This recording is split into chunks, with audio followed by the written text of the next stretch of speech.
দৈনিক সমকাল একটা খুব গুরুত্বপূর্ণ রিপোর্ট করেছে আজ। মানে খুব গরম বলি না আমরা, খুব গরম কোনো বিষয় না, কিন্তু অত্যন্ত গুরুত্বপূর্ণ একটা রিপোর্ট। আমি এই রিপোর্টটা মূলত পড়তে চাই। এটাতে খুব বেশি নিজের টেক বলার জায়গা নেই, যা আছে সেটা বলবো শেষে, কিন্তু এই রিপোর্টটা পুরোটা একটু আমাদের শুনে রাখা দরকার। আমি পুরোটাই পড়বো। অত্যন্ত গুরুত্বপূর্ণ একটা রিপোর্ট, এটা একটা রেকর্ড থাকুক, এবং আপনারা অনেকেই হয়তো পড়েননি, তাই আমার মনে হলো যে আপনাদের কাছে এই রিপোর্টটা একটু আনা দরকার। এটা আমাদের এই সরকারের কিছু ক্ষেত্রে ব্যর্থতা এবং কিছু ক্ষেত্রে সদিচ্ছা নিয়ে গুরুতর প্রশ্ন তৈরি করছে আমাদের এই গণ অভ্যুত্থান প্রশ্নে। হেডলাইন হচ্ছে, জাতিসংঘকে এখনো পূর্ণাঙ্গ তথ্য দেয়নি সরকার। অন্তর্বর্তী সরকারের আহ্বানে দুদফা বাংলাদেশে আসে জাতিসংঘের তদন্ত দল। জুলাই আগস্টে ছাত্র জনতার উপরে সরকারি বাহিনীগুলোর মানবাধিকার লঙ্ঘনের ঘটনা তদন্ত করে, তবে সরকারের কাছ থেকে পূর্ণাঙ্গ তথ্য না পাওয়ায় নির্দিষ্ট সময় তারা প্রতিবেদন দিতে পারেনি বলে জানিয়েছে। জাতিসংঘের উচ্চ পর্যায়ের কর্মকর্তা সমকালকে জানান, বর্তমান অন্তর্বর্তী সরকার জুলাই আগস্টে ছাত্র জনতার ওপরে মানবাধিকার লঙ্ঘনের ঘটনা তদন্তের জন্য তাদের আমন্ত্রণ জানায়। বিষয়টি সরকারের অন্যতম অগ্রাধিকার বলা হলেও অপরাধ এবং অনেক অপরাধী তথ্য দেওয়ার ক্ষেত্রে অপারগতা লক্ষ্য করা গেছে, যা মোটেও কাম্য নয়। এ কারণে তথ্য অনুসন্ধান দল তাদের প্রতিবেদন শেষ করতে পারছে না। অবশ্য নতুন করে জানুয়ারির মধ্যভাগে প্রতিবেদন শেষ করার লক্ষ্যে কাজ চলছে। পূর্ণাঙ্গ তথ্যপাত্র না পাওয়ায় প্রতিবেদনও অসম্পন্ন হবে বলে তিনি জানান। খেয়াল করি আমরা, বিভিন্ন ক্ষেত্রে যেসব তথ্য চাওয়া হচ্ছে বিভিন্ন আহত নিহতদের, সেগুলো ঠিকঠাক মতো পাওয়া যাচ্ছে, এবং কোনগুলো পাওয়া যাচ্ছে না আমরা একটু পরে বুঝবো। এবং শুনতে শুনতেই আমার মনে হয় আমরা বুঝে ফেলবো সরকার কেন এই গড়িমসি করছে। এটা স্বীকারও করেছে সরকার। এখানে স্পেসিফিকলি একজনের নাম আছে, পররাষ্ট্র মন্ত্রণালয়ের তৌফিক হাসান। তিনি বলেন, তথ্য অনুসন্ধান মিশনের চাহিদার ভিত্তিতে স্বরাষ্ট্র মন্ত্রণালয় সহ বিভিন্ন দপ্তর ও বিভাগ থেকে যেসব তথ্য পররাষ্ট্র মন্ত্রণালয়ে পাঠানো হয়েছে সেগুলো তাদেরকে দেওয়া হয়েছে। তিনি জানান, জাতিসংঘের যে স্বীকৃত পদ্ধতি আছে তথ্য অনুসন্ধানী দল সেটাই করতে চাইছে। সেখানে তারা আবার যে তথ্য পাবে সেটা তারা গোপনীয়তাও রক্ষা করবে। তারা 1 জুলাই থেকে 15 আগস্ট পর্যন্ত ঘটনার মূল উৎস বিশ্লেষণ ও ভবিষ্যতে এই ধরনের ঘটনা পুনরাবৃত্তি রোধে সুপারিশ করবে, কিন্তু আসলে এগুলো হয়নি। সরকারের সংশ্লিষ্টরা জানান, সরকারের আমন্ত্রণে আগস্টের শেষের দিকে প্রাথমিকভাবে তারা আসে। তাদের হাইকমিশনের মানবাধিকার হাইকমিশনের 3 সদস্য কীভাবে কাজ করবেন, কীভাবে কী সহযোগিতা লাগবে এগুলো জানান, এবং সরকারের কাছ থেকে কী প্রয়োজন সেগুলো তারা জানিয়েছিলেন।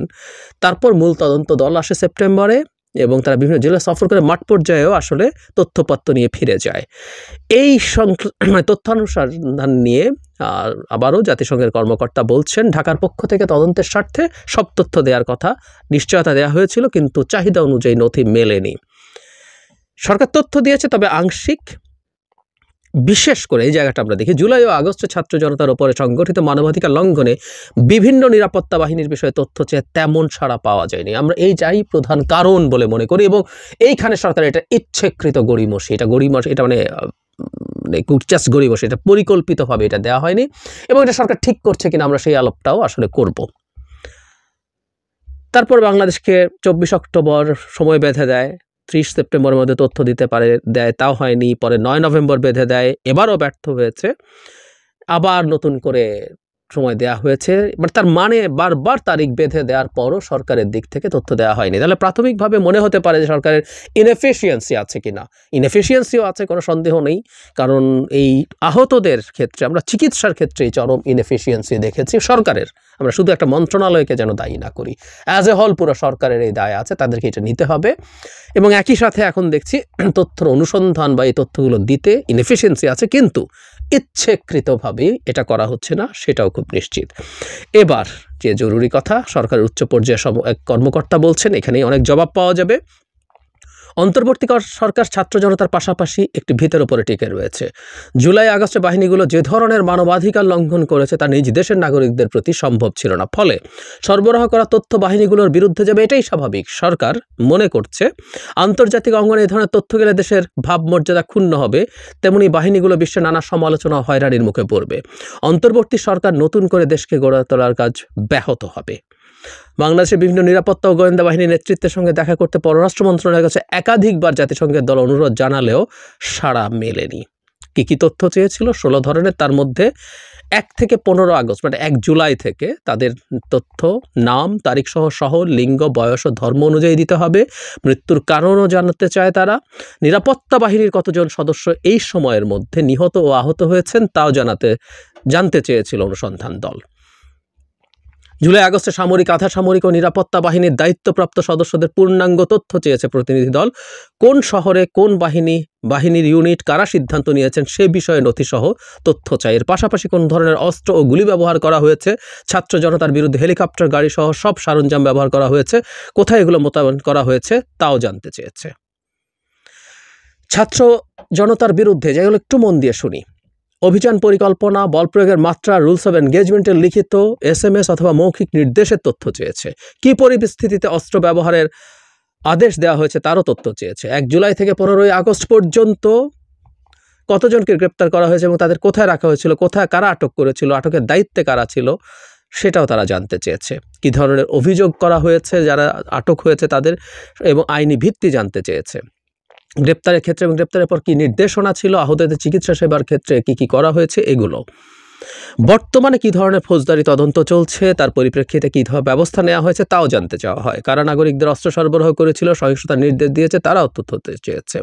মানবাধিকার লঙ্ঘনের দায়ে কর্মকর্তাদের বিরুদ্ধে কী ধরনের শাস্তিমূলক ব্যবস্থা নেওয়া হয়েছে এবং ইন্টারনেট বন্ধ করে দেওয়ার প্রতিবেদনও চায় তথ্যানুসন্ধানী দল।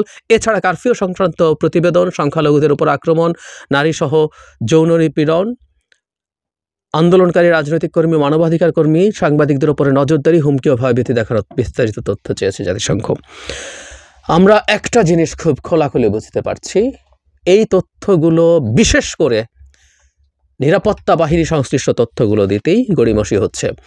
মানে আমরা একটা জিনিস একটু মাথায় রাখবো, ভাবমূর্তির কিছু ছিল না তো? মানে ভাবমূর্তি, কার ভাবমূর্তি রক্ষা করতে চাইছে সরকার? বাংলাদেশের নিরাপত্তা বাহিনী নিশ্চিতভাবেই শেখ হাসিনার পেটোয়া বাহিনীতে পরিণত হয়ে আমাদের আইন শৃঙ্খলা রক্ষাকারী বাহিনী এবং সরাসরি যদি বলে মূলত পুলিশ এবং র্যাব, এইগুলো র্যাবের মধ্যে হয়তো কিছু সামরিক বাহিনীর সদস্য ওখানে আছেন। সুতরাং সিস্টেম্যাটিকলি ওই সময় সবচেয়ে বেশি কাজ তারা করেছেন। সেনাবাহিনী যে সময় নেমেছে, সেই সেনাবাহিনী নামার পর সেনাবাহিনীর দিক থেকে অন্তত ছাত্রদের উপরে, জনতাগণের উপরে তেমন কোনো উল্লেখযোগ্য ঘটনা আমরা দেখতে পাই না। আর যদি কেউ করে থাকেন সেটা শেখ হাসিনার দায়। আমরা এই কথাটা বলছি, আমাদের বাহিনীগুলো কেন এটা তাদের দায় বলে মনে করছেন? আমি খুব সিরিয়াসলি মনে করি এই তথ্যগুলো বের করা দরকার, এগুলো আমাদের স্বার্থেও দরকার। এই দেশের জনগণের উপরে এই রকম বিভৎসতা চালানোর পর বাহিনীর যে অংশগুলো এটাতে নীতি নির্ধারণী ক্ষেত্রে জড়িত ছিল, আই রিপিট, নীতি নির্ধারণী ক্ষেত্রে জড়িত ছিল, তাদেরকে ধরতে, তাদেরকে অভিযুক্ত করতে আমাদের সমস্যা কেন? এই আমরাই কি তাহলে মনে করছি যে আমরা আসলে শেষ পর্যন্ত ন্যায় বিচার নিশ্চিত করতে পারবো?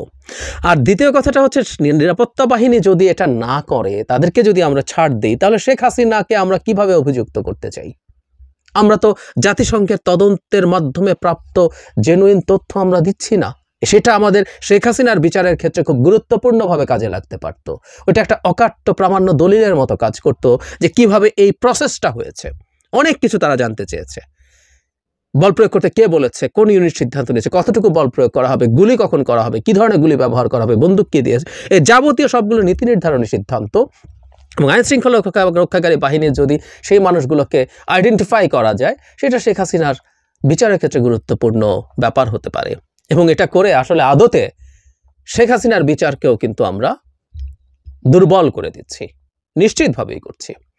আমাদের বাহিনীগুলো, আমরা এখন যদি আরও খোলাখুলি কথা বলি, জাতিসংঘের শান্তিরক্ষী হিসাবে আমাদের সামরিক বাহিনী, এমনকি পুলিশও কাজ করে, এতে সমস্যার কিছু নেই। বাংলাদেশে এখন একটা নতুন সরকার আছে, যারা যারা শাস্তিপ্রাপ্ত হবেন তাদেরকে আমরা শাস্তি নিয়ে দেখিয়ে দেব যে যারা এসব করেছেন তাদেরকে আমরা শাস্তি দিয়েছি। এই শাস্তি দিয়ে বাকি বাহিনী তো আর শেখ হাসিনার অধীনে না, বাকি বাহিনী এখনকার অন্তর্বর্তী সরকারের অধীনে এবং ভবিষ্যতে একটা গণতান্ত্রিক সরকারের অধীনে তারা কাজ করবে। এবং আমরা এক্সপেক্ট করি তারা বিভৎসতা শেখ হাসিনার সময় যা করতেন তা করবেন না। তারা একটা পেটোয়া বাহিনীর মতো কাজ করবেন না, তারা একটা রাষ্ট্রীয় নিরাপত্তা বাহিনীর মতো কাজ করবেন। তাহলে তাদের ওই জায়গায় অবস্থান ধরে রাখতে সমস্যা হবে কেন?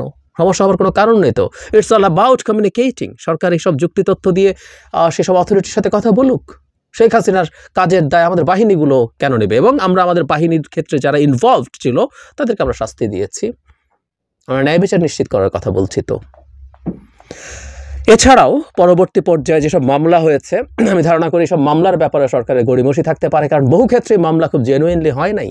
ঢালাওভাবে খুনের মামলায় অনেককে ঢুকিয়ে দেওয়া হয়েছে। এগুলো নিয়ে প্রথম দিন থেকে সমালোচনা আছে এবং সরকারকে ওই সমালোচনা নিতে হবে এবং অ্যাজ আর্লি অ্যাজ পসিবল এই তথ্যগুলো দিতে হবে এবং যদি ভুল থাকে সেটা শুধরে নিতে হবে। আমাদের খুব দ্রুত জেনুইন মামলা, মানে আওয়ামী লীগের লোকজনের বিরুদ্ধে মানবাধিকার লঙ্ঘন থেকে শুরু করে হত্যা, গুম, এগুলোর সাথে ফিনান্সিয়াল করাপশনেরও প্রচুর তথ্য প্রমাণ আছে। সেগুলো দিয়ে খুব দ্রুত সেগুলো করা উচিত হবে, সেই তথ্য দিতে হবে এবং তাতে যদি কোনো ভুল থাকে সেই ভুল শুধরে নেওয়ার জন্য নিশ্চয়ই জাতিসংঘ সাজেস্ট করবে, সেই সাজেশন আমরা নেব। কিন্তু জাতিসংঘের মতো একটা প্রতিষ্ঠানকে ডেকে এটা নিয়ে খুব হাইপ তৈরি করা হয়েছিল। I also spoke in favour of that. আমার মনে আছে যে আমি এটুকু বলতে চেয়েছি যে সরকার একটা খুব চমৎকার কাজ করছে ডকুমেন্টেশনের ক্ষেত্রে, কিন্তু আমরা এখন সেই এক পুরনো লুকোছাপা দেখছি। এবং এটা করে আই রিপিট, শেখ হাসিনা এবং তার যে দালালরা আছেন, তার যে ক্লোজ নেক্সাসের লোকজন আছেন, তাদের বিচার ব্যবস্থাটাকে প্রকারান্তরে ধ্বংস করা হচ্ছে। আমরা পলিটিক্যালি খুব শোরগোল করি, বিচার ছাড়া এটা হতে দেব না, ওটা হতে দেব না, ওটা হতেই হবে। কিন্তু আমরা আসলে হলো আমরা অদক্ষ, অযোগ্য। আই রিপিট, আমরা অদক্ষ, অযোগ্য। আমরা আন্তরিকভাবে চাইলে ওই কাজগুলো ভালো মতো করতে পারতাম না। আর এখন তো সদিচ্ছার অভাব আমরা দেখছি, এটাকে আমরা ধামাচাপা দিতে চাইছি।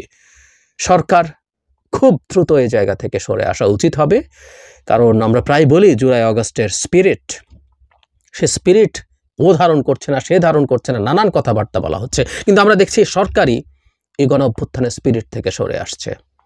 খুব ভয়ঙ্কর লক্ষণ এটা, তাদের খুব সতর্ক থাকা দরকার।